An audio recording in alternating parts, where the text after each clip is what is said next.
toutes les décisions, quand on parle d'argent, à mon avis, il faut les réfléchir. Il ne faut pas agir dans la précipitation. Parce qu'aujourd'hui, si je vends mon Amundi S&P 500 pour acheter du BNP, si demain c'est une norme européenne et que le BNP fait exactement la même chose, ben, je l'ai dans le cul parce que j'ai arbitré pour rien. En fait, moi, je réfléchis toujours en termes de tendance, je réfléchis toujours à est-ce que ça apporte réellement de la valeur. Est-ce que la valeur, je la palpe, tu vois. Et la crypto, ce qui m'a toujours dérangé, c'est que Genre, j'ai 2 des ETF qui sont touchés par ça. Et là, on touche une grosse limite des ETF par rapport aux actions, c'est que on est en train de plus en plus digitaliser notre vie. Et je pense que tu vois, la cybersécurité et le fait de se faire hacker son compte de bourse ou même d'autres choses, tu vois. Moi, je me dis, putain, imagine un mec, il hack mon compte YouTube, il supprime toutes mes vidéos. Mon cher Clément, nous sommes live.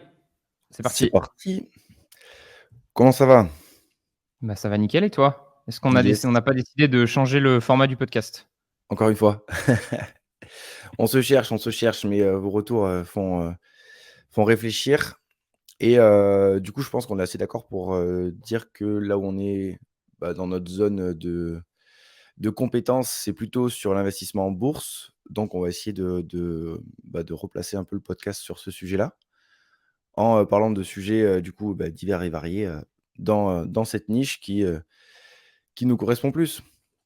Ouais, carrément. Bah, en fait, de toute façon, c'est comme tout projet entrepreneurial. Généralement, tu lances, tu vois ce que ça donne, et puis tu as juste le chemin, tu as juste les choses en cours de chemin. Et là, je pense qu'on a senti que les épisodes bourse vous plaisaient beaucoup plus, qu'il y avait beaucoup plus de clics, d'interactions, de retours, etc. Donc, et c'est nos sujets principaux. Donc, je pense que c'est là aussi on a le plus de chances d'avoir des sujets intéressants. Donc, on fera quand même, on continuera quand même de faire des petits à côté quand c'est nécessaire sur différents sujets. Mais là, on s'est dit, finalement, on vous sort chaque semaine un podcast sur un sujet bourse précis. Et d'ailleurs, on est très curieux d'avoir vos retours. Si vous avez des idées de sujets spécifiques que vous voulez qu'on traite, vous avez vu une news passer, vous posez une question par rapport à la bourse, par rapport à vos investissements, vous nous la mettez en commentaire et nous, on se fera une petite liste comme ça avec Clément. Et chaque semaine, on va tourner comme ça. Donc nous, ça sera une semaine sur deux, on va tourner un sujet, deux sujets en même temps.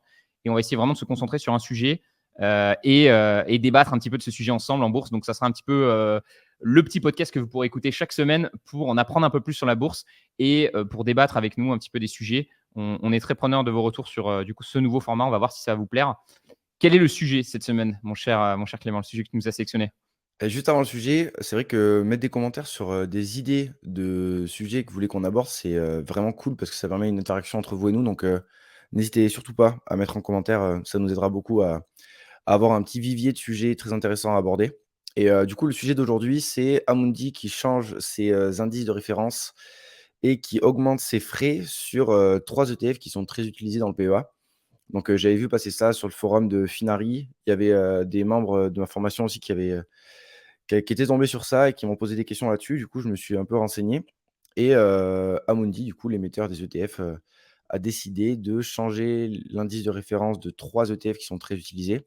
Donc le Amundi S&P 500, le PE 500, le PANX, c'est l'Amundi Nasdaq 100 et le PAEM, c'est l'Amundi Emerging Markets, donc sur les marchés émergents. Donc les 3 ETF vont changer d'indice de référence, vont avoir beaucoup moins d'entreprises au niveau de l'indice suivi et ils augmentent également les frais. Donc tout le sujet aujourd'hui, c'est C'est la justement par totale, rapport aux la quenelle ETF. totale, quoi. Ouais, en fait, c'est ça, genre moi ça me saoule parce que genre, j'ai 2 des ETF qui sont touchés par ça et là, on touche une grosse limite des ETF par rapport aux actions, c'est que, on n'est pas décisionnaire de tout ce qui se passe, hein. Il y a un gestionnaire derrière et c'est lui qui a le maître mot et là, on passe quand même d'indices très larges, et très, enfin, le S&P 500, c'est un indice, connu depuis très longtemps, auquel va se greffer un critère ESG et donc on va passer de 500 à 313 entreprises qui sont filtrées par ce critère ESG et les frais augmentent et en fait, on n'a rien à dire, quoi. C'est soit on accepte, soit on change d'ETF. Est-ce qu'ils ont une explication? Amundi, ils ont fourni des explications? Est-ce que c'est, genre ils voulaient, réduire leurs frais via un émetteur? Enfin, j'imagine s'il y a un critère ESG, c'est sûrement que, du coup, c'était peut-être, je comprends pas trop la réflexion parce qu'en soi, s'il y a beaucoup de gens qui veulent faire de l'ESG, tu crées un autre ETF que tu appelles S&P 500 ESG et du coup, les gens qui veulent faire de l'ESG, tu vois, tu leur laisses le choix. C'est vrai que je trouve ça horrible d'imposer à quelqu'un, surtout que l'ETF, c'est censé être passif, donc tu es censé répliquer un indice et tu es pas censé commencer à dire: «Ah oui, en fait, je veux le S&P 500, mais en fait, nous, ça va être le S&P 500, avec les critères ESG? Enfin, je sais pas. Est-ce que c'est les Exact. normes européennes aussi qui leur ont poussé à faire Et ça beh, c'est une ou? question que je me pose et je pense qu'il faudrait creuser le sujet parce que je sais qu'au niveau, parce que du coup, je suis en train de faire la formation CIF là et du Ouais. coup, conseiller en investissement financier. Alors autant dire que c'est super barbant, mais niveau régulation, j'en apprends un petit peu plus. Bon, j'avoue que ça fait quelques semaines que j'ai pas trop mis le nez dedans, sérieusement parce que c'est vraiment chiant en vrai et mais par contre au niveau régulation, je sais qu'au niveau de l'Europe, il y a beaucoup de normes, du coup pour les ETF. La norme UCITS, tu sais? Tu vois ce que c'est ou Ouais, la pas? fameuse UCITS. Ça, on Exactement va bien le préciser pour les gens qui nous écoutent, parce que moi, à chaque fois, j'ai la question sur le forum Trident, presque, chaque mois.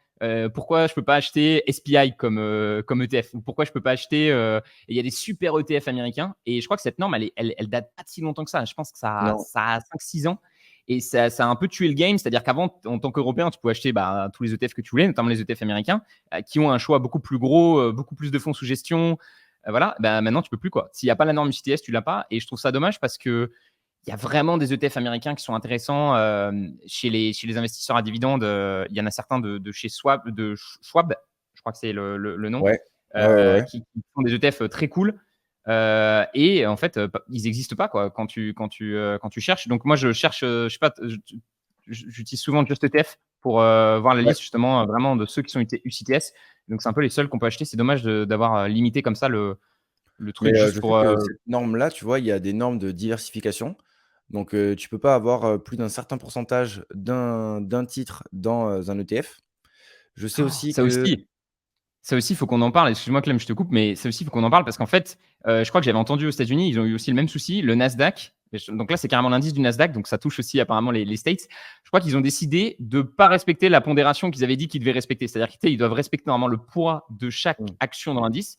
Mais en fait, il y a tellement eu une croissance du top 5 qu'ils ont dit non, vas-y, on peut pas, aux yeux de la loi, se concentrer. Tu vois. Et ça, je trouve que c'est un gros avantage du stock picking, c'est que tu peux mettre le pourcentage que tu veux dans ta conviction et tu vas pas être bloqué par un agenda qui est de dire bah non, mais c'est trop risqué. Si tu estimes que tu veux mettre 10% dans une action, tu peux mettre 10%, alors que là, apparemment, l'ETF, bah, au bout d'un moment, en effet, si tu vois, alors que logiquement, normalement, c'est là qu'on voit il y a des limites, quoi, parce que normalement, l'ETF n'est pas censé réfléchir, il est censé reproduire la réalité. Et de là, on ouf. voit que avec les normes, en fait, on reproduit pas tout à fait la réalité, on modifie un peu, on dit ah ouais, mais en fait, là, on va être trop Bah, concentré ou oh, surtout que ça met en avant un biais qui est, un biais cognitif, que nous, les investisseurs, auxquels on est confrontés. C'est que souvent, on coupe nos gains et on renforce nos «pertes» entre guillemets.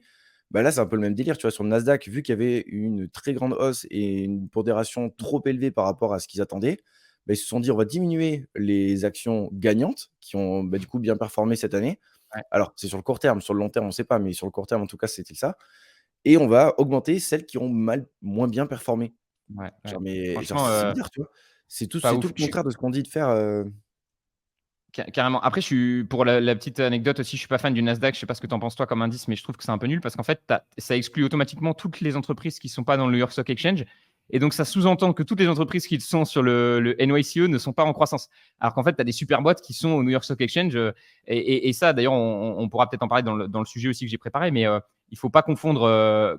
Ça fait combien de temps que la boîte elle existe et est-ce qu'elle est toujours en croissance? Généralement, plus une boîte est jeune, plus elle va être en croissance.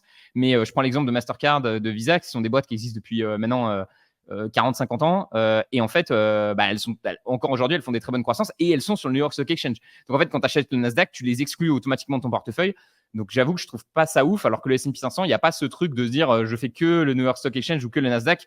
J'ai vraiment les 500 plus grandes capitalisations américaines. Quoi. Donc je trouve ça un bah, peu de mieux. toute façon, moi, ma vision des choses par rapport aux ETF, c'est qu'au début, quand j'ai construit mon portefeuille, j'allais sur, du coup, des indices très larges sur l'Amérique et au niveau de l'Europe, j'avais, sélectionné des secteurs, particuliers. Donc des ETF sectoriels sur, la technologie en Europe, sur la santé européenne, sur, c'était le PHG, c'était sur le luxe et tout ça. Et le dernier, c'était sur, du coup, un secteur plutôt défensif, c'était food and beverage, donc tout ce qui est conso, obligatoire et cetera. J'avais sélectionné ces 4 secteurs et en 2022, jackpot, les 4 secteurs, ils ont capoté. Le seul qui a bien marché, c'était l'énergie et forcément, je l'avais pas. Du coup, je me suis dit: «Bon, là, il y a un truc qui va pas», tu vois? Donc on va prendre un peu de recul comme d'hab. J'ai vendu les ETF sectoriels et maintenant, ma philosophie, c'est vraiment les ETF sont là pour une large diversification et je Ouais. prends des il suffit 3-4 ETF pour avoir une large diversification. On sait qu'on va pas avoir une meilleure performance que le marché, mais c'est pas le but. Par contre, on sait que niveau risque et tout ça, ben, on fera comme le marché. Et c'est ce que je cherche avec les ETF, tu vois, c'est un risque limité, une volatilité limitée, faire comme le marché. Et c'est pour ça que j'ai une partie de mon portefeuille en ETF. Mais du coup, si on en revient à Mundi, là, ce qu'ils nous disent, c'est que, en gros, les gars, genre, votre diversification, vous la mettez dans le baba parce qu'on passe à 313 entreprises sur le S&P 500, donc c'est même plus le S&P 500. Sur le Nasdaq C'est 100, il une passe à 313. 42 boîtes au lieu de 100, donc c'est encore plus Ah ouais. concentré. Et sur le marché émergent, il passe de 1496 ou 1422 à 496 entreprises, donc divisé par 3. Donc là, tu dis, Faut mais croire que en les fait, marchés émergents, ils sont pas très dans le délire ESG. Je crois que ça va être le eh ben, sujet ils ont aussi du fait, truc. eh ben, là, du coup, mec, c'est ouf parce que ils vont faire un ETF marché émergent ESG.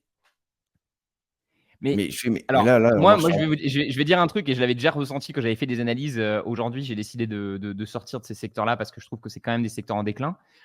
Mais putain, tu te dis, de plus ça va avancer et plus les investisseurs qui n'ont pas d'éthique ou entre guillemets qui s'en foutent un peu, bah, en fait, avec les ESG, du coup, on le voit déjà, hein, toutes les actions de tabac vont être exclues de tous ces indices-là, donc d'énormes indices. Et du coup, je pense que leur prix va continuer de chuter et au bout d'un moment, ça va commencer. Bah, déjà, on le voit, hein, Philippe Maurice, Altria, on est sur des yields qui sont très importants. En fait, je pense que c'est des boîtes qui mériteraient un yield, tu vois, il y a quand même un risque plus important que sur d'autres boîtes, mais je pense que c'est des boîtes qui mériteraient un yield, je sais pas, 3-4%, et elles sont à 7, 8, 9, tu vois. Parce qu'en fait, tous les investisseurs institutionnels ne veulent pas être associés. Ils veulent pas dire dans les banques, ah, en fait, vous financez le tabac, vous financez l'énergie, vous financez la défense. Donc, en fait, toutes ces boîtes-là vont être exclues. Et il y a peut-être un coup à jouer pour les investisseurs qui sont OK avec certains secteurs. Parce que le problème, en effet, des critères ESG, c'est que je pense que chaque boîte a des particules. Je ne sais pas comment exactement. C'est un peu flou, en fait, j'ai l'impression, le ESG. C'est pas très clair sur bah, comment c'est noté, qui donne la note, pourquoi cette entreprise est qualifiée, pourquoi pas celle-ci. Et je sais que dans les critères, je ne sais plus, une fois, j'avais vu les top boîtes ESG. Il y a plein de gens qui disaient, bah, je ne suis pas du tout d'accord. Pour moi, c'est pas la boîte la plus éthique. Enfin, tu vois, bah, là, tu vois, je viens d'ouvrir un petit screener là, où j'avais comparé Total et ExxonMobil, là, parce que c'était pour la vidéo sur Invest que j'ai fait là. Et le score ESG de ExxonMobil, c'est double A. Ouais, alors que c'est une C'est très bon, pétrolière quoi. et contrairement à Total, en plus, Exxon, les pétrolières américaines, ce qu'il faut savoir, c'est qu'elles sont pas du tout décidées. Ça va être intéressant de voir dans le futur comment ça va se passer parce que Total a décidé de la jouer un peu. On va investir quand même dans le renouvelable, même si c'est limité forcément parce que ça coûte cher. Alors que ExxonMobil et Chevron, ils ont dit les gars, on s'en bat les couilles, nous on continue, on est à fond, tu vois, donc sur Mmh. les énergies fossiles. Donc ça va être intéressant de voir aussi comment les choses vont se dérouler. Mais Bah, c'est après, c'est ouais, des bons critères, je pense, au niveau des, tu sais, dans le livre de Peter Cellern que je t'avais ouais. parlé, dont je t'avais parlé, il en parle, les critères ESG, dedans, en disant que au final, quand tu prends ces critères-là, surtout au niveau, des critères sociaux et de gouvernance, bah, ça permettait aussi de voir si, l'entreprise était bien gérée, si les salariés étaient heureux, si, la gouvernance ne faisait pas n'importe quoi en étant, payés, genre, énormément par rapport à la valeur qu'ils apportent. Et au final, sur ces critères-là, ça permet aussi de filtrer certaines boîtes. Mais moi, ce qui me dérange au niveau des ETF, c'est qu'en fait, ils nous laissent pas le choix et ça me gave. Ouais, et puis le souci avec l'ESG, alors il y a plusieurs soucis. Déjà, tu peux tout à fait acheter un ESG et puis te rendre compte qu'en fait, tu as du Total et du L'Oréal parce qu'en fait, ils sont qualifiés. Et pour toi, peut-être que Total et L'Oréal, c'est pas ESG. Donc déjà, moi, j'ai un petit souci avec ça. C'est-à-dire qu'il faut bien définir. En fait, et je suis pas sûr d'ailleurs qu'il y ait une vraie. Tu vois, moi, à chaque fois que je regarde un critère, j'essaie de l'ajouter au fichier sheet. J'essaie toujours de prendre un critère qui a prouvé sur une longue période de temps, donc 10, 20, 30 ans, que c'était un critère alpha, quoi. C'était vraiment un critère. Si l'entreprise a un bon score là-dessus, généralement, les entreprises qui ont un bon score là-dessus ont de meilleures performances, tu vois. Et je suis pas sûr que ça a été prouvé sur le SG pour deux raisons. La première, c'est que c'est récent. Donc, suffisamment pas de data. Je pense que franchement, en 2010, personne parlait de SG. Et deuxièmement, c'est hyper différent. C'est-à-dire, si tu prends le SG de Morningstar, le SG tu vois, il y a plein de boîtes en fait qui proposent leurs analyses de SG qui sont payés très cher d'ailleurs pour faire ce genre d'analyse au niveau des boîtes. Et les scores sont complètement différents. Moi, je sais que j'avais utilisé plusieurs outils comme ça. Sur Interactive Broker, vous avez aussi une option, c'est pour ça que j'aime bien aussi, parce qu'ils ont plein de. Sur Interactive Broker, je ne sais pas si vous savez, Axel il avait fait une vidéo là-dessus. Clem, tu as l'analyse Morningstar, donc tu peux la lire Ouais. directement sur eBay gratuitement sans t'abonner. Donc moi, je paye quand même Morningstar parce que j'aime bien. Il y a d'autres trucs en plus sur le site, mais tu peux quand même le lire sur eBay. Et tu as aussi un score ESG assez pas mal, pas mal. Tu peux même, en fait, je trouve ça mieux d'ailleurs, tu peux dire en fait sur eBay, tu peux dire littéralement ce qui te fait chier. Tu vois, genre tu dis, je veux pas de tabac, je veux pas ça, je veux pas ça, je veux pas des tests sur les animaux et tout. Et ça te dit lesquelles entreprises ça dans ton portefeuille qui ne respectent pas tes critères d'investissement. Et Ah déjà, je trouve stylé. ça beaucoup plus sain plutôt que de dire vas-y, ESG, tu Ouais, vois, ouais, ouais. de manière générale, quoi. Mais tu vois, par exemple aussi, il y a quelque chose qui me gêne au niveau de, bah, toujours pareil des ETF d'Amundi là, c'est qu'ils ont comparé la performance du S&P 500 classique avec le S&P 500 ESG+, le nouvel indice qu'ils vont suivre. Ouais, Ils ont pris et du coup, ils montrent, que ce nouvel indice surperforme le S&P 500. Je fais: «Mais les gars, si vous faites ça a posteriori, en partant d'une date que vous avez définie vous», ouais. parce qu'en fait, ça part de 2014. Donc en fait, vous avez décidé de partir de ce point-là et à partir de ce point-là, beh, il y a une surperformance. Mais qu'est-ce qui me dit que si vous partez en 2011, genre 3 ans avant, il y a Ouais. également une surperformance, tu vois? Genre, je trouve que c'est un peu facile de dire, «Ouais, i on a moins de boîtes, ils performent mieux. Malgré, les frais qui augmentent, la performance est meilleure». Mais, Et puis, genre, c'est à nouveau, c'est pas pareil. C'est-à-dire qu'au début, tu es sur un ETF, indiciel et tu as l'ETF Smart Beta. Je veux dire, si ils te disent: On a sorti un nouvel ETF qui est Smart Beta, qui a justement cet aspect, ESG», pourquoi pas? Et tu te dis, comme ça, tu peux faire les tests, te dire: «Ah ouais, les critères ESG, ça a l'air de surperformer, donc OK, je vais mettre un peu de Smart Beta dans mon truc». Moi, tu sais, j'ai souvent parlé du MSCI World Quality. ouais. D'ailleurs, j'ai vu qu'il existait parce qu'à un moment, quand j'avais fait ma vidéo, il y a pas mal de gens qui m'ont dit: «Mais il n'existe pas», et cetera. Parce qu'en effet, il existait aux États-Unis, mais pas en Europe. Et là, j'ai vu qu'en Europe, maintenant, il existait.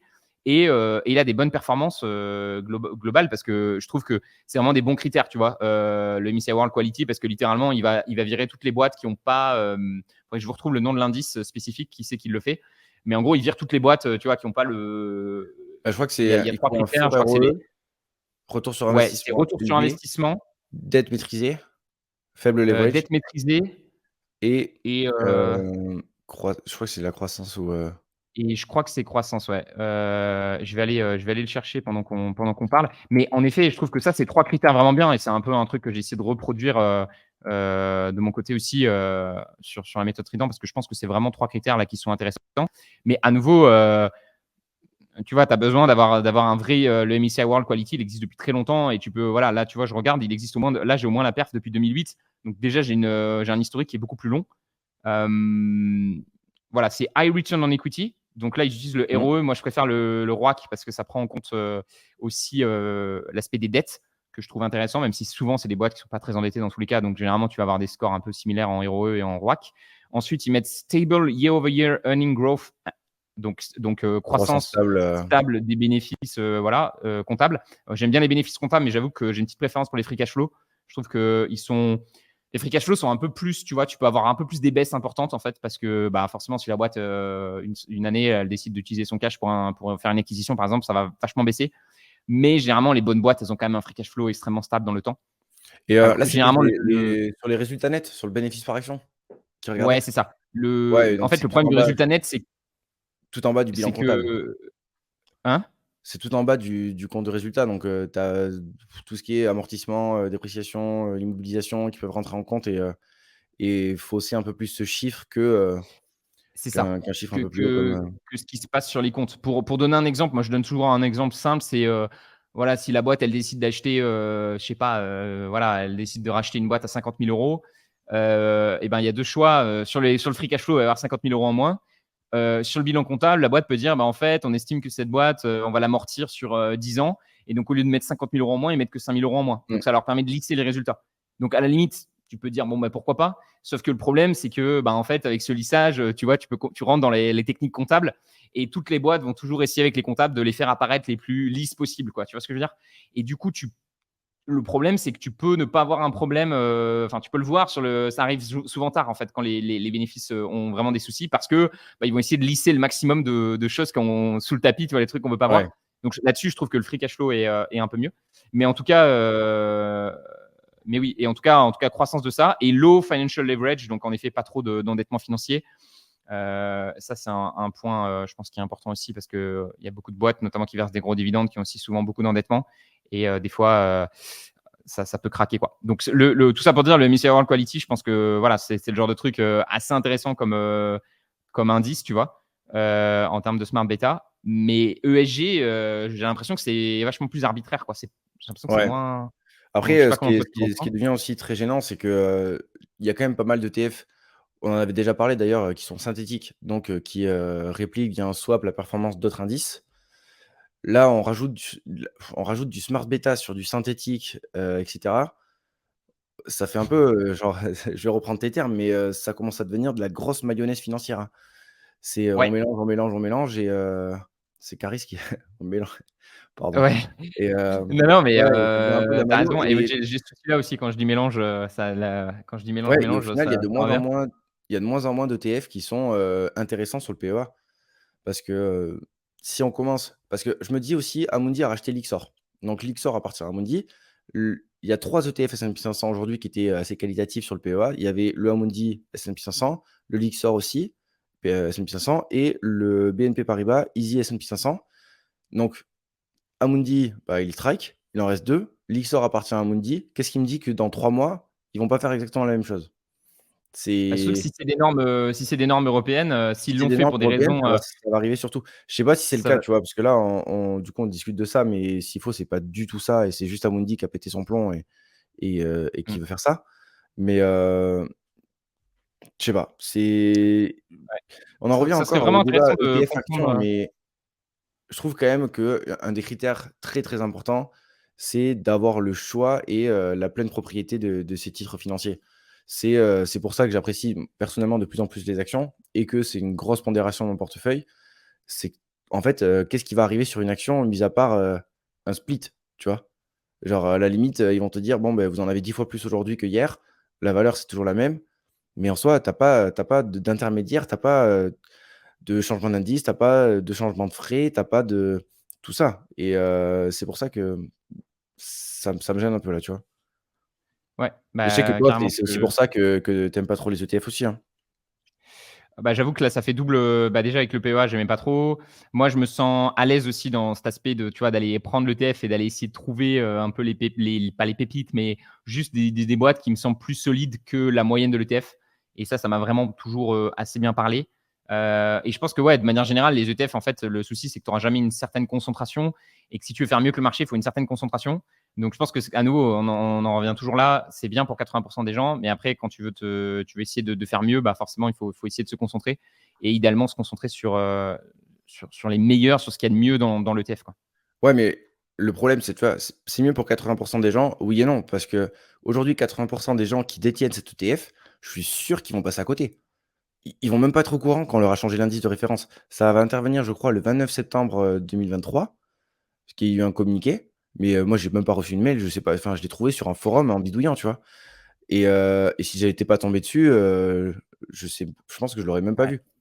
Mais il y a énormément de personnes qui vont passer à côté parce qu'ils investissent sur des ETF, parce que c'est passif, parce que c'est facile, parce qu'ils sont pas, ultra formés à l'investissement et qu'ils font leur DCA de mois en mois, ce qui est très bien. Mais du coup, vu que les connaissances sont limitées et que leur intérêt aussi est potentiellement limité par rapport à l'investissement en bourse, bah, ils passent à côté de choses comme ça, tu vois? Quelqu'un qui a le S&P 500 et le marché émergent, bah, s'il faut, dans 3 ans, il va se réveiller, il va voir que, bah, c'est plus du tout les mêmes indices depuis 3 ans et what the fuck? Non, mais en vrai, je trouve ça assez choquant parce qu'en effet, normalement, tu choisis évidemment, ton gestionnaire, mais tu lui fais confiance pour qu'il va continuer de reproduire l'indice. Moi, j'avais jamais entendu que tu pouvais changer l'indice de référence. Bah, moi non À la plus. limite, tu sais, souvent, ce que les gens savent pas, c'est que, ils payent, un indice qui est souvent pas fait par le gestionnaire. Donc typiquement, Amundi, ils vont payer, S&P Global, par exemple, qui a le S&P 500 et donc ils vont lui verser des frais pour utiliser le S&P 500. Et donc là, ce qu'ils ont fait, j'imagine, c'est qu'ils ont dit à S&P Global: «On veut plus, ton indice S&P 500, on veut ton indice, S&P 500, ESG, quoi». Ouais. Mais c'est vrai que du coup, tu as plusieurs intermédiaires qui peuvent, cafouiller, tu vois? Il peut y avoir le gestionnaire, tu as vraiment ton gestionnaire, donc Amundi et tu as aussi, donc le gestionnaire de l'ETF et tu as aussi le gestionnaire de l'indice qui peut, potentiellement changer aussi son système, comment il pondère et cetera. Donc ouais, ouais, il peut se passer pas mal de choses et ouais, franchement, je suis surpris. Ça serait intéressant de creuser ça et de se dire bah, pourquoi ils ont décidé de changer ça et est-ce que c'est vraiment un changement pour le mieux? Je suis pas sûr qu'exclure. Faudrait voir les boîtes qu'ils ont exclues, mais exclure 300 boîtes du S&P 500, c'est quand même surtout qu'à nouveau l'objectif avec l'ETF, c'était quand même d'être réparti et voilà. Bah, Et tu donc vois, là, potentiellement, il y je a une suis nouvelle sur la boîte qui page rentre de dans. ouais. Bah, non, il y a pas de nouvelle boîte parce que ça va rester basé sur le S&P 500. Par contre, il va y avoir le filtre, smart beta, un facteur en plus qui va virer, bah, toutes les boîtes, du tabac, pétrolières, la défense, je pense, tout ça. Ah, Mais mais tu vois, je suis sur la page pour en de, virer 200, il y a pas que tabac et pétrole, hein. À mon avis, il y a de la pharma, il y a quand même oui, des il y en a gros plein. secteurs, hein. Mais je suis sur la page de l'ETF et ce qui est assez rigolo, c'est que je pense quand même que la nouvelle, elle s'est assez répandue parce que c'était un ETF qui était, je crois, de mémoire, si je dis pas de bêtises, largement au-dessus du milliard de capitalisation et là, Ouais. ils sont à 899. Donc ils ont quand même perdu, je sais pas s'il y a une courbe de la capitalisation du truc, mais attends, je dois avoir fait un post Insta, je pense. Je vais aller Ah, ils checker. ont, Mais ouais, je pense qu'ils ont perdu pas mal de monde, hein. non, mais c'est sûr que ça fait jamais plaisir, de toute façon, quand tu as un gestionnaire, d'apprendre que, finalement, le truc est modifié, surtout sur un smart beta qui est même pas vraiment prouvé, qui existe depuis pas longtemps. Je pense qu'ils ont une certaine pression. En Europe, il y a beaucoup de trucs de, tu sais, j'ai pas envie que ma banque, elle place dans des industries auxquelles je veux pas. Mais bon, de là à l'imposer, je pense qu'il faudrait juste expliquer les gens qui achètent un ETF, bon, bah, vous pouvez, si vous voulez, les exclure, certaines entreprises, vous pouvez sélectionner, et puis avoir le détail, quoi. C'est-à-dire qu'on te dit, OK, c'est ESG, mais qu'est-ce que ça veut dire ESG? Qu'est-ce que j'ai à l'intérieur? Vérifier les boîtes et bien être d'accord que vous êtes OK avec ça. Et je sais qu'il y avait pas mal de vidéos qui expliquaient ça aussi, tu sais, les ETF, par exemple, Metaverse, tu vois. Et tu Mmh. regardes et en fait, ça n'a rien à voir avec le Metaverse. Enfin, tu vois, c'est juste des Ouais, fois il y avait des boîtes, tech, lambda, que tu pouvais retrouver, un peu random. ouais, ouais, L'ETF eau, tu sais, il y a beaucoup de gens qui investissent sur l'ETF ouais. eau. Parce qu'ils se disent, ouais, l'eau, c'est toujours le truc. Des potes qui me disent comme ça. Souvent, c'est des gens qui se connaissent pas. Moi, j'ai pas mal de gars qui se connaissent pas trop en investissement qui disent, non, mais tu sais, l'eau, bientôt, il n'y en aura plus. Du coup, en fait, il faut essayer de s'accaparer ses ressources. Mais tu vois, c'est une thématique, je trouve, c'est beaucoup trop large. Et en fait, dans l'ETF eau, tu vas avoir tout et tout et son contraire. Tu vas avoir de Ouais. l'utilitaire, tu vas avoir. Je pense qu'il faut vraiment comprendre les différents business qu'il y a à l'intérieur et éviter de manière générale. Enfin, moi, j'ai l'impression que le but de l'ETF, c'est d'être positionné sous le marché, donc pas aller prendre un ETF thématique. Je pense qu'il y a très peu d'ETF thématiques comme ça qui s'en sortent bien, surtout quand ils sont construits un peu n'importe comment. Bah, c'est un peu le problème, c'est qu'au final, c'est pour ça qu'analyser un ETF, c'est aussi important, hein. Il y a quand même beaucoup de critères qui te permettent de dire si un ETF, est pertinent pour un portefeuille ou pas. Parce qu'au final, oui, un ETF qui est très, concentré sur un certain secteur, par exemple, un ETF à la mode, va investir sur l'intelligence artificielle. Parce qu'il faut comprendre aussi que sur les ETF, les gestionnaires, ils sont là pour gagner de l'argent, hein. Genre, les frais de gestion, ils sont pas faits pour faire joli. Genre, au bout d'un moment, ils ont une entreprise à faire tourner et ils font des produits financiers pour un certain nombre de personnes et plus il y a de capitalisation, plus il y a d'argent sur ce produit financier, plus ils gagnent d'argent. Donc, sur le S&P 500, beh, il y a beaucoup de monde. Les frais étaient assez faibles et ils gagnaient de l'argent comme ça.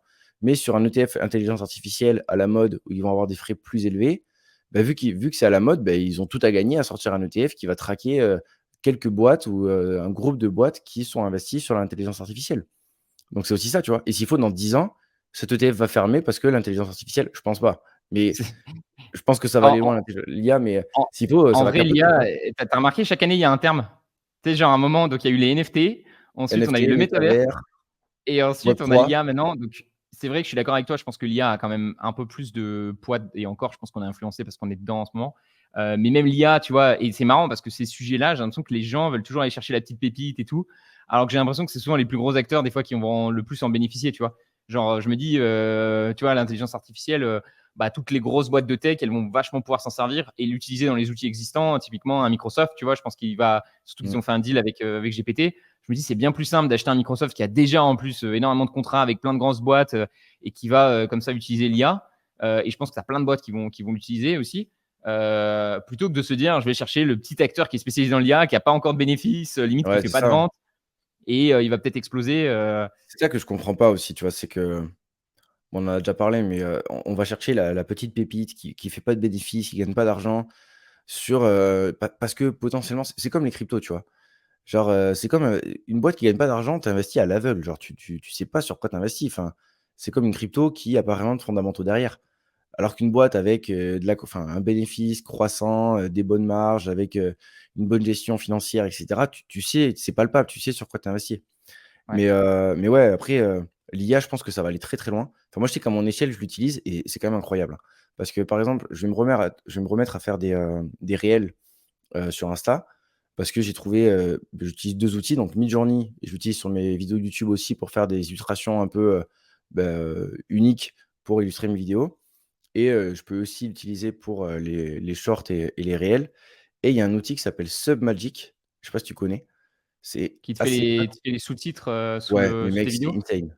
C'est vraiment mais il y en avait des trucs qui faisaient ça, mais ça capotait la plupart du temps, il y avait des trucs à refaire. Là, tu mets ta vidéo, ça te met les sous-titres, ça te surligne les mots importants, ça te met des emojis, ça te les fait grossir. Enfin, exactement ce qu'on voit sur les mais sans rien faire. En 1 minute, c'est fait, tu vois? Donc ça Mais t'as pas simplifie l'impression énormément le que process. tu prends les gens pour des débiles avec les sous-titres et les. Parce que j'avoue que moi, les vidéos comme ça avec les sous-titres, j'aime pas. Genre, j'ai Bah, tu sais l'impression que ça fait que genre, je sais pas lire, enfin, je sais pas entendre, ça a l'impression d'être sourd, tu ouais, vois. mais alors il y a des stats qui sont sortis comme quoi il y a énormément de personnes qui regardent les réseaux, les réels et tout, sans son. Et oui. Du coup, Et du coup, c'est con, mais en fait, quand tu regardes sans son et que tu as des sous-titres, bah, tu regardes, alors que si tu les as pas, bah, tu dégages. ouais, Et faudrait c'est pour peut-être ça une que option. Tu sais, faudrait ouais, une ça serait option bien limite. d'avoir une option, ouais. Ouais. Bah, je pense que ça va arriver, hein.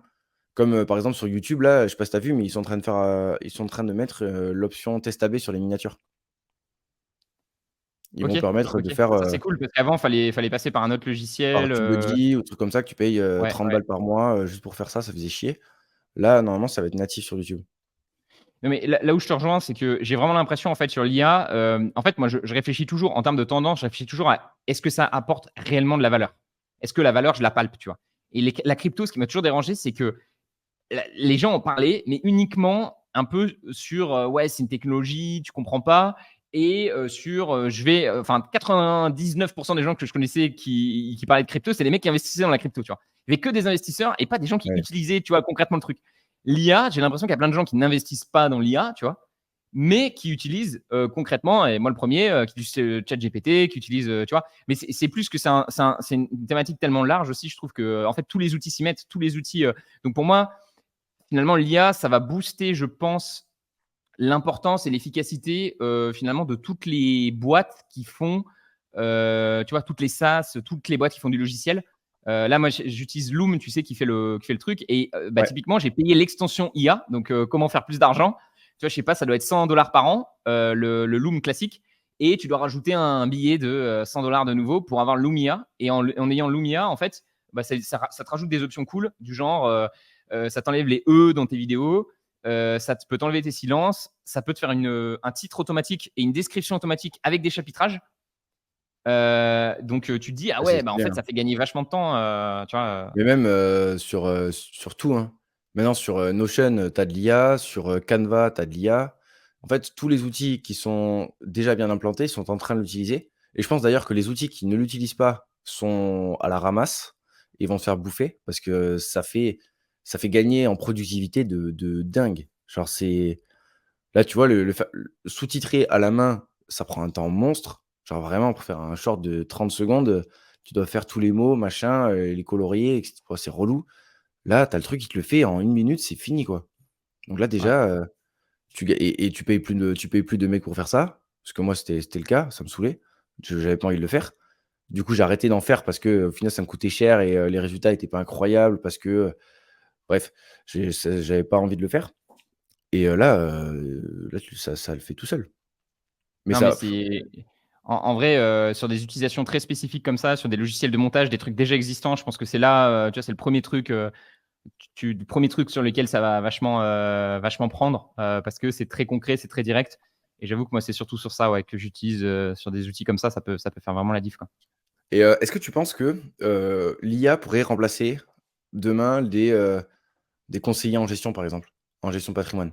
Imaginons que, Ouais, je pense qu'il tu es, Thierry, 50 ans, tu as, reçu un héritage et en fait, tu vas avoir une IA en face de toi qui va te dire en fonction de tous les paramètres de ta situation, genre différents, scénarios, tu vois?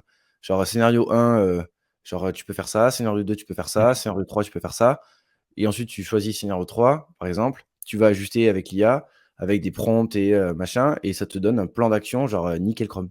Moi, je suis sûr que ça va arriver dans pas longtemps ça. C'est sûr, bah, il y a déjà des mecs, je crois, qui font des chats un peu spécialistes. J'ai vu à l'époque, à le moment de la déclaration d'impôt, il y avait quelqu'un qui avait créé un espèce de GPT spécial impôt. Donc, tu vois, c'était un peu basique, mais en gros, il avait fourni des données financières pour essayer de l'orienter un peu plus sur les questions. Parce qu'en fait, ChatGPT, c'est très puissant, mais ça manque des fois un peu de contexte sur un sujet très spécifique et très Mmh. complexe, par exemple la fiscalité française. Mais c'est vrai que je pense que les avocats, mais toutes les je pense que de plus en plus, ce matin, j'ai un peu honte, mais ce matin, j'avais mal au crâne, j'avais plus de Doliprane et je regarde dans ma boîte de médicaments, tu vois, et je trouve du Tramadol. c'est un médicament beaucoup plus fort, tu vois, que j'avais, je sais plus, j'avais, mais depuis 3 ans, parce que quand j'avais eu mal aux oreilles, il m'avait prescrit ça. Et tu sais, c'est un dérivé de l'opioïde et tout. J'étais en mode, Ouais, c'est bon, énervé, ouais, le tramadol, hein. est-ce que je prends un tramadol ou je me lève et je vais quand même chercher un Doliprane parce que j'avais vraiment de la fièvre ce matin. Là, ça va beaucoup mieux. Mais tu vois, typiquement, premier réflexe, je suis allé taper sur ChatGPT. Tu vois, le truc, parce qu'il est 6 heures du mat et que Ouais. j'ai pas de médecin. Et je pense que en fait, ça va être ça sur plein de trucs. C'est-à-dire que tu vas demander à l'IA des fois des questions pour avoir un peu un espèce de résumé, etc. Et globalement, voilà, il m'a juste dit, il m'a confirmé ce que je pensais. Il m'a dit, c'est pas fait pour la fièvre. Donc en vrai, bouge ton cul et Il va va acheter chercher le Doliprane.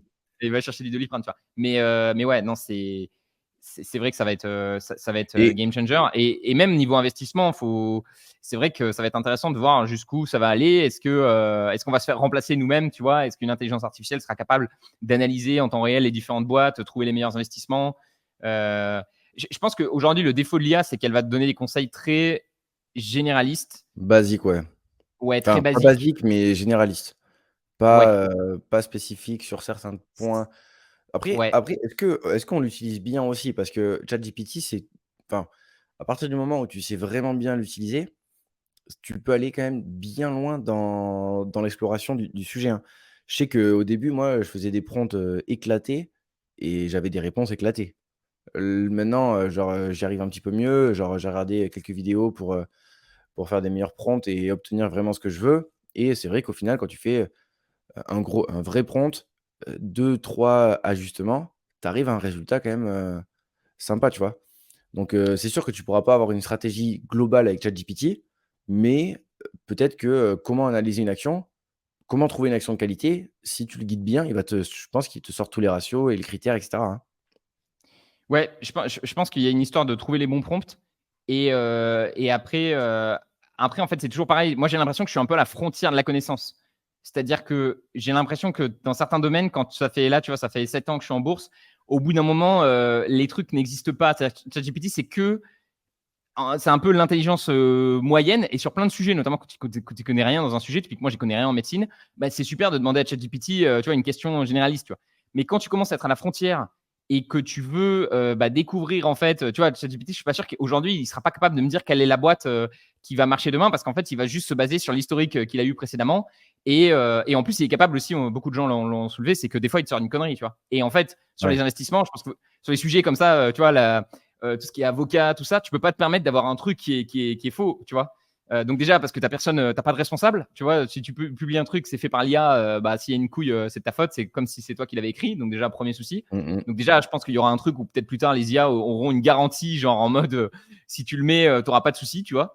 Et ensuite, alors ce que tu peux avoir aujourd'hui avec un vrai avocat. Et en effet, la frontière, tu vois, je suis pas sûr qu'il soit capable aujourd'hui de me dire quelles seront vraiment les prochaines boîtes qui vont vraiment fonctionner, tu vois. Mais Non, mais par ce serait exemple, intéressant de tu trouver. peux faire, moi je sais que j'avais fait une fois pour une boîte, pour, une analyse de risque. Quels sont les risques majeurs d'une boîte? Quels sont les risques, majeurs d'un secteur, de ce secteur, tu vois? Et c'est con, ça va pas te donner tout le détail, 100 de l'information que tu dois avoir si tu veux vraiment investir ton argent dessus. Par contre, ça peut te donner des pistes sur les des choses auxquelles tu as pas pensé. Ça Carrément. dégrossit, on va dire. Genre, ça peut, Ouais, je ouais. pense, fluidifier et simplifier une démarche de recherche et d'autant plus quand ce sera, 100 connecté à internet et avec toutes les données qu'il y a actuellement. Parce que là, je crois que c'est toujours, sur, 2021. Tu as des plugins qui te permettent d'aller, sur internet, je crois, mais c'est pas ouf. Par contre, le jour où il y aura enfin, ce sera en temps réel, ça sera incroyable. Parce que tu pourras rechercher Bah, des études, tu pourras rechercher, ouais. ça va te sortir, tu vois, de sors-moi 10 études qui parlent de ce sujet-là, bah, ça va te les sortir. Alors qu'aujourd'hui, en vrai, de vrai, c'est relou, genre pour trouver des études, scientifiques, calées, enfin, il suffit que tu parles pas anglais comme moi, que tu sois une grosse merguez, bah, c'est relou. Donc Ouais. là, ça pourrait te les sortir, te les traduire. En vrai, c'est aussi comment tu le nourris. C'est-à-dire que tu peux prendre un article que tu as trouvé bien, lui demander un résumé, lui demander de faire le même article peut-être sur une autre boîte. Donc, je pense qu'en effet, si tu l'entraînes et que tu as vraiment ton prompt et tu as un peu le truc, le ton, etc., que tu veux, ça peut quand même vachement t'aider. Moi, j'ai un mec qui m'a dit, j'ai rencontré un gars hier, il m'a dit que justement, il voulait apparaître un peu plus pro auprès de ses clients. Du coup, ce qu'il faisait, c'est qu'il prenait ses textes, comme il les écrivait lui, et il me disait, réécris-moi ce mail, mais dans un ton plus formel, tu Ouais. vois. Et ça, c'est quand même ouf, quoi. Après, moi, ça me gêne un peu parce que j'ai toujours envie, tu sais, d'être le plus proche. Mais bon, je suis dans un business où j'ai l'impression que c'est mieux d'être honnête, transparent et soi-même. Mais c'est vrai que pour certains business, tu as besoin d'avoir une espèce de rajouter une couche un peu plus professionnalisante. Sinon, ça fait peur Ouais. peut-être à des. Tu vois, je pense pas que nous deux, on aura des investisseurs institutionnels qui veulent passer des millions sur nos stratégies. Donc, du coup, Non, après, voilà, on n'est pas dans un. c'est pas le dél, ouais, c'est pas le délire.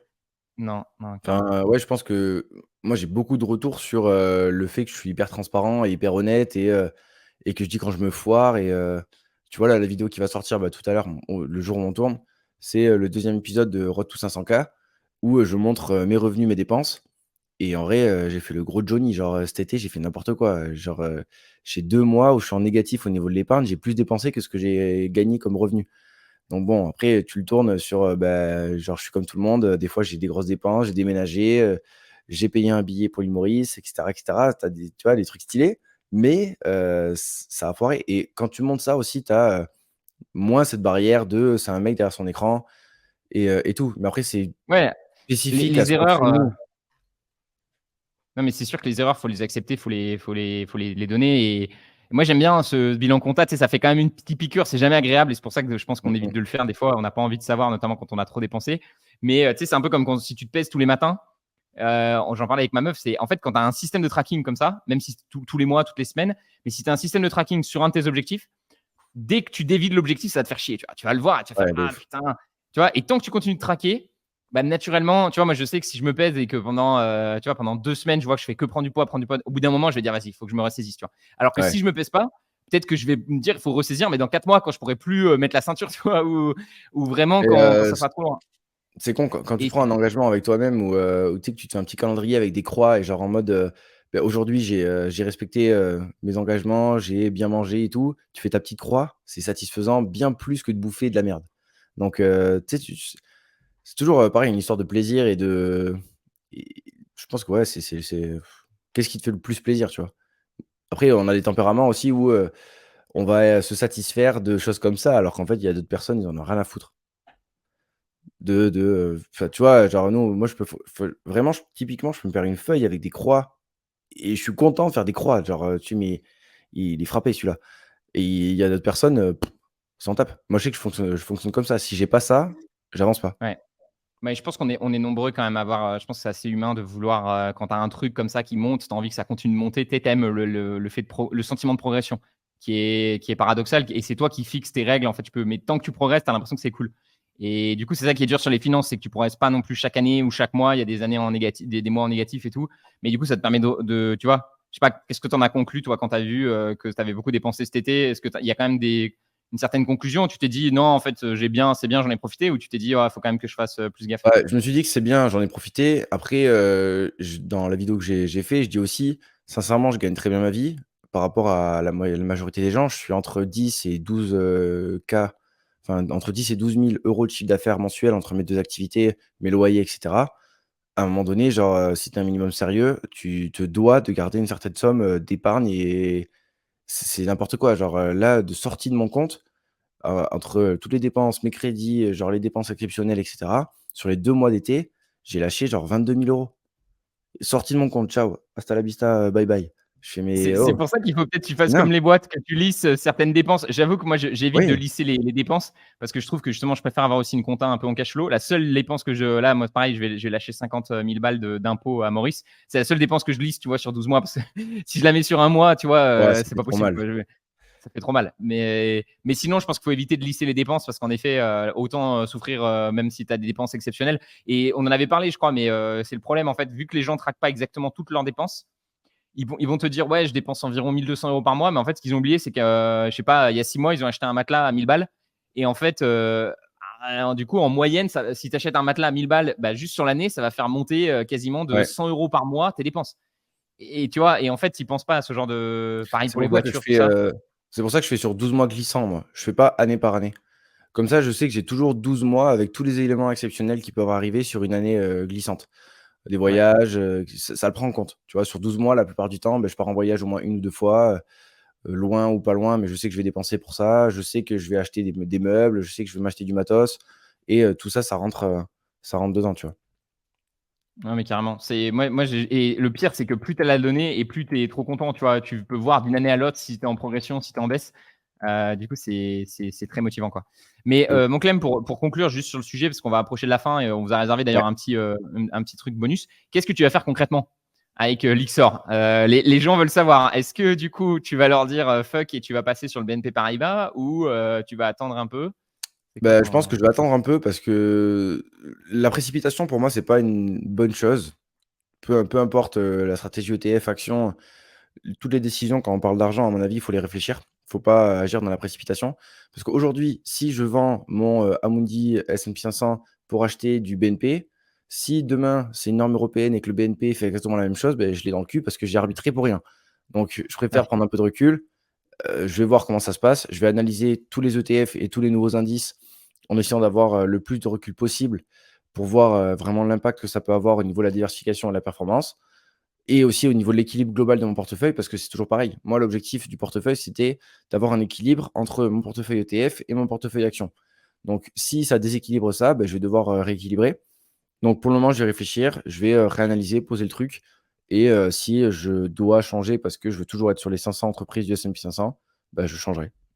Tant pis pour les T'es frais, à, d'arbitrage, t'es à 70-30, c'est ça aujourd'hui, tu m'avais ouais, dit, je crois. 70 d'actions et même un peu plus, 70 d'actions et 27 ouais, 73-27 d'ETF. Ok. Et je pense que Ok, je vais ok. Et rester donc, sur cette, à peu près sur ça parce que ça me correspond bien. Mais ça me fait un peu grincer les dents, tu vois? Cette histoire-là, de on décide pas, enfin moi, c'est vraiment, une des choses qui m'irrite un peu, c'est de ne pas avoir le choix, pour tout, dans ma vie, ne pas avoir le choix, ça m'énerve. Et là, j'ai pas le choix. Genre ils ont décidé du jour au lendemain de tout changer et tu dois ouais. t'adapter. Donc c'est relou. Bah, surtout que c'est très chiant parce que ça veut dire, en effet, c'est vrai que j'ai pas pensé, mais en fait, ça veut dire que tu dois. Alors, l'avantage par rapport à une action, c'est qu'au moins, quand une action annonce une coupure de dividende, le prix il chute. Là, au moins, ton prix il reste stable parce qu'il est pas lié en fait aux décisions de l'ETF, tu vois. Ouais, Même s'il faut faire attention parce que si trop de gens se barrent, tu pourrais avoir peut-être plus de mal à trouver. Alors, normalement, il y a des mecs qui font. Comment ils les appellent ça market là makers. les market makers qui font que tu vas quand Ouais. même pouvoir le vendre. Après, c'est Mais aussi pour ça qu'on ouais, sélectionne c'est aussi pour ça qu'un des critères de sélection des ETF, c'est la capitalisation. Si tu prends des trop petits ETF, tu as des risques de liquidité. Là, tu es sur des ETF à plus d'1 milliard de capitalisation, quasiment. Bon, genre, en vrai, même s'il y a 50 des gens qui sortent, tu as toujours 500 millions de capitalisation. Tu es large pour sortir, quoi. Surtout que moi, ma ouais. position, c'est, 4 ou 5 000 balles, quoi. Mais c'est ça qu'il va falloir voir en fait, c'est est-ce que du coup le fait de ce changement, est-ce que du coup, ça va leur faire perdre beaucoup en termes de taille? Et du coup, est-ce que ça peut être un souci? Là, je suis en train de regarder sur le PEA quels sont les plus gros ETF éligibles au PEA et je vois que c'est Eurostock 50. Ouais. Je sais pas si justement, est-ce que toi en ETF, tu pas un peu plus parti sur cette stratégie aussi d'essayer de t'exposer un peu plus à l'Europe, sachant que dans la méthode Trident, on achète plus aussi Si. aux States?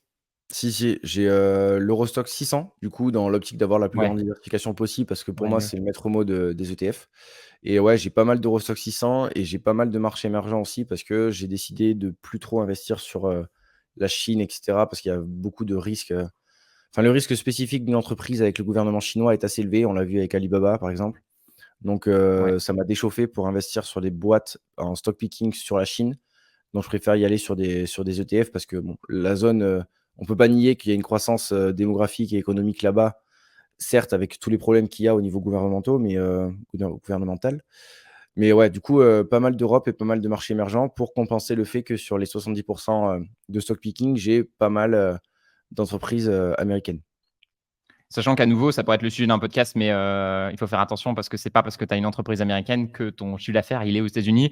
Oui, bien Et sûr. typiquement, je pense beaucoup en France, L'Oréal, LVMH et Total, ils Et vendent 3% en oui, France, oui, quoi. C'est 90. exact. En fait, ils sont plus exposés à la Chine des fois Mais que un Tencent. Enfin, tu vois, des fois, ouais, c'est bizarre. après il y a aussi Par contre, il y a le risque gouvernemental, c'est ça qui est intéressant, c'est-à-dire que Tencent, typiquement, ils ont un gros business à l'extérieur avec certains jeux vidéo. C'est eux notamment qui ont League of Legends, etc. Ils ont fait des gros investissements en Europe et aux States. Mais le risque, c'est que vu que la boîte elle est basée en Chine, il y a un risque c'est ça. gouvernemental qui est lié à la Chine. Et aux États-Unis, en fait, le risque gouvernemental, il est quand même très faible, puisque de manière générale, la politique est quand même plutôt pro-business, même s'il y a encore. Là, il y a une nana là, qui est en train de justement de porter plainte contre Amazon, donc ils ont quand même des gars qui. Enfin, c'est pas les grandes boîtes ont quand même reçoivent quand même Des petites peuvent être amendes, quand des même petites. traîner en justice, il peut quand même y avoir des problèmes. Mais de manière générale, on va encourager beaucoup plus ça, l'esprit d'entreprise et tout, et on va pas bloquer. Donc, ça qui est intéressant aussi. Ouais. Yes. Bon, on conclut là-dessus? Ce premier épisode, Ouais, on a fait le. Non, court? petit bonus qu'on s'était dit, tu sais, Ouais, le coup de cœur. Donc, les amis, on s'est dit, ce qui peut être sympa, c'est terminer sur une petite note positive, un petit coup de cœur. Donc, partager un truc qui nous a fait, qui nous plaît. Donc, ça peut être n'importe quoi. Euh, Ça peut être un film, une série, une application. Donc, je sais pas si tu as une idée, Clem, je te laisse réfléchir. Moi, je vais partager du coup la mienne en attendant, comme ça te laisse un peu de temps peut-être vas-y. pour réfléchir. Et en plus, je te l'ai recommandé, c'est Dashlane. Donc, c'est un gestionnaire de mots de passe. En plus, c'est français. J'ai l'habitude d'être assez critique envers les boîtes françaises parce que, typiquement, si tu dis la tech en France, c'est quoi les boîtes de tech? Bah, en fait, tout ce que tu utilises en tech, c'est. Tu es sur ton iPhone, tu ouvres Google Maps. Tu vois, c'est tout. Enfin, la grosse partie de la tech est aux États-Unis et c'est rare qu'il y ait des entreprises françaises qui sont arrivées à bien marcher. Et Dashlane, c'est français et je trouve que c'est vraiment mieux que l'Aspace. Donc, avant, j'étais sur l'Aspace.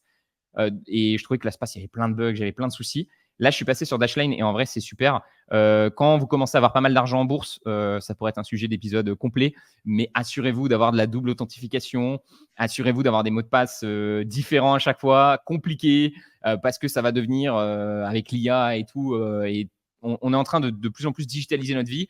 Et je pense que tu vois, la cybersécurité et le fait de se faire hacker son compte de bourse ou même d'autres choses, tu vois. Moi, je me dis, putain, imagine un mec, il hack mon compte YouTube, il supprime toutes mes vidéos. Ouais. Je suis même pas sûr d'avoir toutes les sauvegardes. Tout. Donc, je pense que voilà, juste un bon truc que vous pouvez faire, un 2080, c'est installé, ça coûte que dalle en plus. Là, mon père, il a pris une licence pour avoir 10 personnes, tu sais, une licence famille. Et donc, je sais plus combien ça coûtait, mais en gros, ça coûte rien. Et après, j'ai trouvé l'outil super, quoi. C'est un peu chiant au début, il faut configurer un peu ses mots de passe, faut les remettre. Mais ensuite, ça te remplit tout automatiquement et surtout le gain de temps, c'est-à-dire c'est la sécurité parce que vous avez des mots de passe uniques et différents sur tous les sites. Donc, au moins, il n'y a pas ce truc-là. Et surtout le gain de temps, c'est-à-dire il n'y a pas besoin de copier-coller, de s'en souvenir. Voilà, c'est hyper sécurisé et ça fait gagner un temps de fou parce que tout se remplit automatiquement.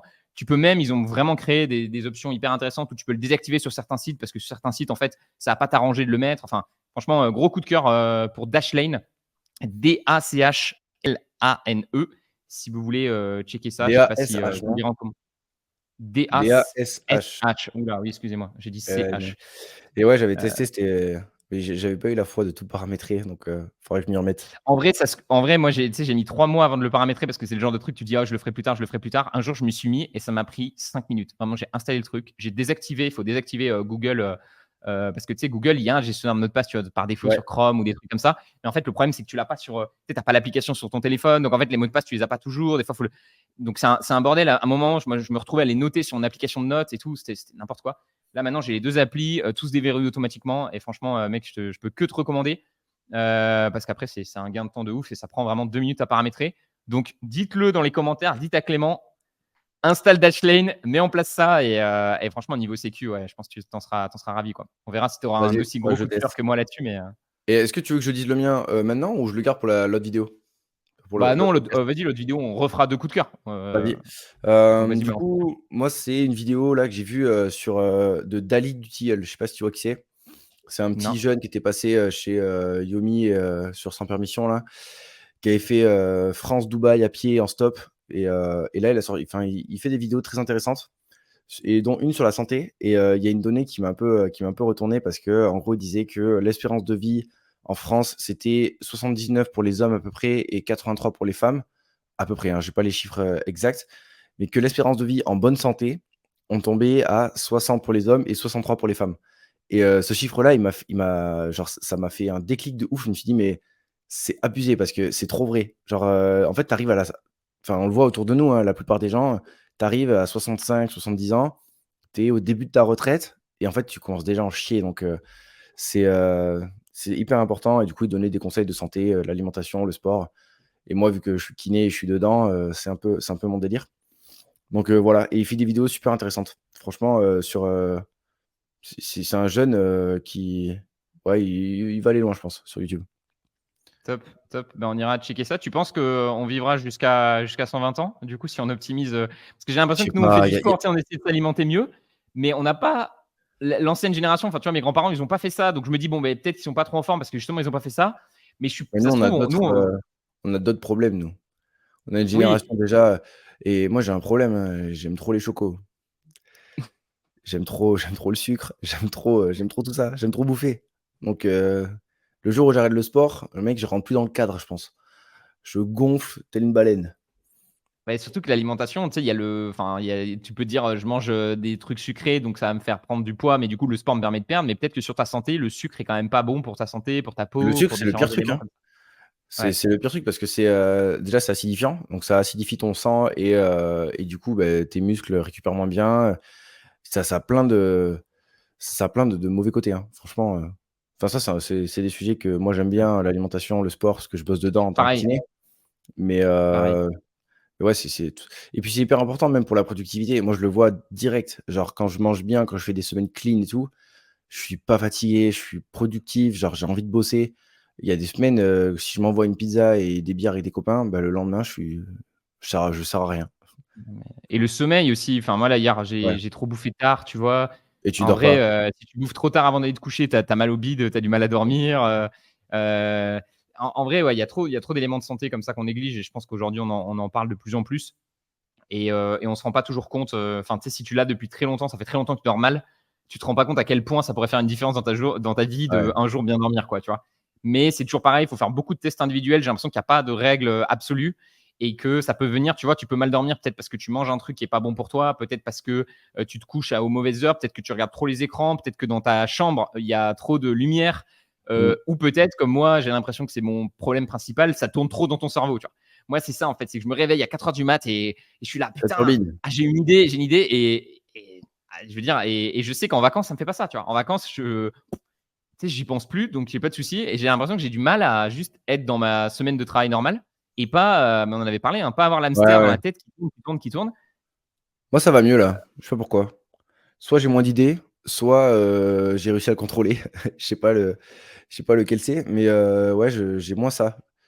Après, il y a des périodes, en fait. Je trouve qu'il y a des périodes où, tu as plein d'idées, ça fuse dans tous les sens et il y a des périodes où tu es un peu plus calme, creux. Je sais pas, ton cerveau, il est moins actif, tu vois? Moi, je pense que c'est l'aspect aussi, vu qu'il y a le lancement dans pas longtemps, tu vois? Je me dis: «Ah ouais, putain, ça faut pas l'oublier», tu vois? Alors qu'en vrai, je devrais vraiment faire preuve de lâcher prise parce que les idées, tu les oublies pas, tu vois? Si c'est un truc important, je pense que ça reviendra. Tu peux la noter sur ton téléphone si tu veux, pour vraiment, tu vois, pour t'en souvenir plus tard. Mais je pense que à trop, tu vas vouloir, tu vois, ne pas oublier ou y penser sans arrêt, en fait, limite, tu vas plus être toi-même, tu vas plus être dans l'instant Ouais, présent et ça risque d'être moins bien. Donc en fait, faut aussi te faire confiance, je pense et arriver à lâcher prise sur tout ça et te dire que, heu mais c'est marrant, on a tous des inquiétudes différentes, hein. Moi, je sais que ma meuf, elle s'inquiète pas du tout, tu vois, de son métier et tout. Elle s'inquiète plus de nous. Quand est-ce qu'on va avoir un enfant? Quand est-ce que tu ouais. vas rentrer en France, machin? Alors que moi, c'est très tourné vers, le taf. Je me dis: «Putain, il y aurait ça à faire et tout». Donc ouais, c'est du travail aussi qui est très personnel, je pense, De ouf mais optimiser sa santé. Donc optimiser sa santé, et installer la aller charge voir la citoyenne. vidéo et gérer ses mots de passe Voilà, pour pour pour ne pas se pas faire s'arracher les pirater et cheveux, en cas de ça, hack. c'est un peu ma hantise ça. Mais bon, ce sera un sujet en vrai, je pense qu'on pourra en discuter de la sécurité et tout, ça pourrait être un sujet intéressant. Ouais. Bah, déjà, je pense que juste avoir déjà ça, double authentification, plus un gestionnaire de mot de passe un peu sécurisé avec un mot de passe maître, je Ouais, pense tu es que bien. déjà, tu es vachement bien et je crois que Dashlane, ils ont même des options maintenant. Tu sais, parce que le souci, c'est que souvent la double authentification, des fois, ils vont te demander un code par SMS, mais des fois, tu as pas ton portable ou je sais pas quoi. Donc maintenant, je crois que tu as juste besoin de l'appli, ils peuvent te créer un double code aussi comme ça. Donc c'est Je vais cool, checker, ça se renforce. de ouf. Allez, OK, on se parfait. retrouve, la semaine prochaine. La semaine Alors du prochaine, coup, pour nous, c'est juste avant de après partir, on va faire un comme autre les vrais sujet. podcasteurs. Sur YouTube, un petit like, ça fait toujours plaisir et pour ceux qui nous écoutent en podcast, n'hésitez pas à mettre, 5 étoiles au podcast parce que ça permet, en fait, il y a que ça pour référencer un podcast sur les plateformes. Donc, si vous aimez, nous écouter, n'hésitez pas à nous soutenir avec ça, ça prend pas beaucoup de temps et c'est super cool. Yes, Voilà, c'était le carrément petit mot de la fin. et envoyez-nous un petit message aussi en commentaire YouTube. On lit tous vos retours. Vous nous direz si vous aimez, ce format un peu plus focus, même si on n'a pas été complètement focus. On n'a pas parlé que, Ouais, mais c'est difficile, des critères ESG et d'Amundi, mais quand même globalement, on a essayé d'être un peu plus focus sur un sujet de départ. Vous nous direz si ça vous plaît et on se retrouve, la semaine prochaine ou, vous pouvez aussi envoyer un petit DM à Clem. Je sais que sur Insta, tu aimes bien répondre aussi. ouais, grave, je suis Donc dispo. très, très, très intéressé par vos retours. À tout de suite les amis.